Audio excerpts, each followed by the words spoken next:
4,000 years ago, in the fertile lands of Mesopotamia, people began noticing a strange natural anomaly. A foul-smelling, thick, black liquid was seeping through cracks in the parched earth. The Sumerians discovered that this sticky substance acted as a powerful sealant. By coating their wooden boats in natural bitumen, they created waterproof hulls that allowed for longer voyages and more reliable river trade. Over the next few millennia, civilizations adapted the liquid for specific needs. The Egyptians used it to preserve mummies. The Chinese drove hollow bamboo pipes into the earth to capture natural gas for heating.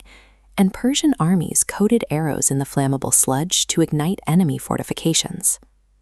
These early engineers utilized the material for thousands of years without ever understanding its biological origin or realizing that trillions of barrels remained hidden deep beneath the surface. The actual story of oil begins 300 million years ago. It doesn't involve dinosaurs, but trillions of microscopic marine organisms, plankton and algae, that once filled ancient oceans. When these organisms died, they settled on the ocean floor. Over millions of years, they were slowly buried under successive heavy layers of silt, sand, and organic debris. Geothermal heat and immense pressure slowly cooked this organic matter. It first transformed into a waxy substance called kerogen. As temperatures hit a specific window between 60 and 120 degrees Celsius, that kerogen broke down into the liquid crude oil we recognize today. Because oil is lighter than water, it slowly migrates upward through the tiny microscopic pores of rock formations. It continues this ascent until it hits a layer of impermeable caprock that it cannot penetrate. Here, the oil pools into the massive underground reservoirs that define modern energy geography. This creates a significant timeline gap. Modern civilization now powers itself by consuming in a single year a volume of fuel that took millions of years to accumulate. By the 1850s, the world faced an energy shortage. The Industrial Revolution increased the demand for lighting, but the primary source, whale oil, was becoming scarce and prohibitively expensive as whale populations plummeted. In 1846, Abraham Gessner developed a process to distill crude oil into kerosene, a clear fuel for lamps. To meet the resulting demand, Edwin Drake used this wooden derrick in Pennsylvania to drill 69 feet into the ground, proving that oil could be actively extracted from deep reservoirs rather than gathered from surface seeps. While thousands of prospectors rushed to drill new wells, John D. Rockefeller saw that the drilling business was too volatile. He focused instead on the processing and distribution phase, where he could control the flow of the product to the market. Rockefeller negotiated exclusive, low-cost transport deals with railroad companies that his competitors couldn't match. By lowering his overhead, he was able to systematically buy out or bankrupt rival refineries. By 1880, his company, Standard Oil, controlled 9 out of every 10 barrels of oil refined in the United States. Rockefeller's strategy shifted the focus of the industry away from extraction.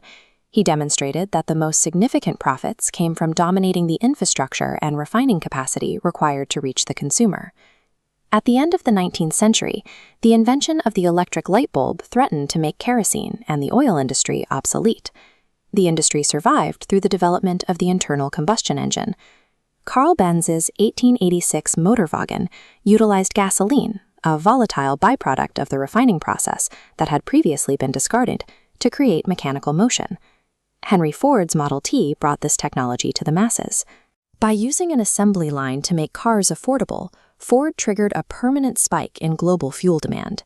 Within a generation, horses were replaced by tractors and trucks, making the entire economy dependent on oil.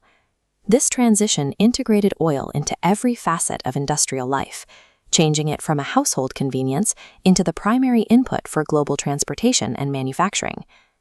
By the mid-20th century, Western nations were consuming oil at a rate that far exceeded their domestic production capacity, forcing them to look for larger, cheaper reserves elsewhere. Huge commercial strikes in Iran in 1908 and Saudi Arabia in 1938 revealed that the world's largest oil deposits lay beneath the Middle East. Global energy supply began to rely on these specific geographical centers. In 1960, the major producing nations formed OPEC to take control of production levels and pricing. They recognized that Western industrial stability depended entirely on the uninterrupted flow of their exports. This leverage was proven during the 1973 oil crisis. When Arab producers restricted supply, gas station lines stretched for miles and global inflation surged. The event showed that even a minor disruption in oil supply could paralyze modern life. The same resource that enabled the speed and scale of modern society has created a condition of total dependency.